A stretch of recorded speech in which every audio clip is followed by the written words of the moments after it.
каромат Шарипов, фаъоли ҳуқуқи муҳоҷирон, бо ихроҷаш мухолиф аст ва мегӯяд барои барқарор кардани шаҳрвандии Русия талош мекунад. Ӯ меафзояд, ки дар Тоҷикистон комилан озод аст ва барои ҳимоят аз ҳуқуқи муҳоҷирон дар саросари кишварҳои муштаракулманофеъ кӯшиш ба харҷ хоҳад дод. Дар шабакаҳои иҷтимоӣ рӯзи 17 декабр навори гуфтугӯи Каромат Шарипов бо хабарнигори тоҷик Беҳрӯз Насриддинов нашр гардид. Дар суҳбат бо Радиои Озодӣ Беҳрӯз Насриддинов тасдиқ кард, ки тасодуфан дар маркази Душанбе бо Каромат Шарипов вохӯрда با او هم صحبت شده است.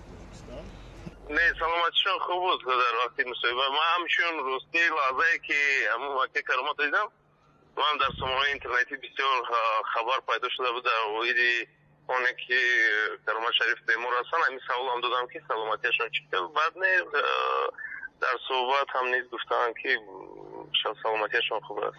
تصادفاً دیدم اما همچون یک چیل میگن که همین رویه که از بدن یکون سوالی با حتما پیدا میشد آنتان و یک سلامتیشون هم میخواستم بفهمم روسی نداشتم سوی قدر ریزانانس میشد در شهر.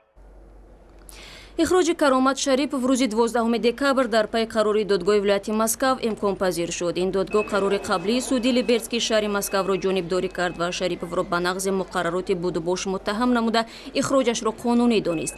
Каромат Шарипов мегӯяд мушкилоти ӯ дар пайи моҷарои марбут ба латукуби як муҳоҷири тоҷик дар моҳи сентябри соли равон дар маркази тиҷоратии Люблино шурӯъ шуд.